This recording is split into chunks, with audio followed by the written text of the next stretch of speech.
दादी मैं गई थी मम्मी के साथ साड़ी लेने। 10 दुकानों पे गए थे, मम्मी को साड़ी पसंद ही नहीं आई। एक दुकान पे जाके तो मम्मी को साड़ी पसंद आई, उसमें भी वो साड़ी थी 5000 की। मम्मी ने मौसी को कॉल करा कि बहन बता मेरी साड़ी कैसी लग रही है, मतलब वीडियो कॉल करा।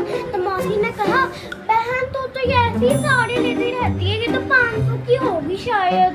तो फिर मम्मी ने मौसी को कॉल करके बुलाया, मौसी आई तो वो लोग फिर मौसी और मम्मी एक साइड, दुकान वाला एक साइड। अब आप ही बताओ मौसी और मम्मी के सामने किसी की चली है? नहीं। तो दुकान वाले से लड़के भिड़ के झगड़ के 500 की साड़ी लेके आए वो लोग। अच्छा।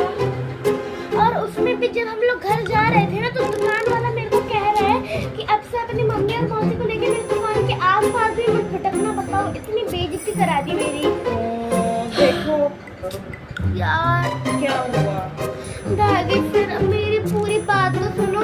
जब हम लोग अभी घर आए ना तो मम्मी ने साड़ी देखी मौसी के साथ, तो कह रही है कि ये दुकानदार वाले ने तो हमें बेवकूफ बना दिया, ये तो सही ही नहीं दी।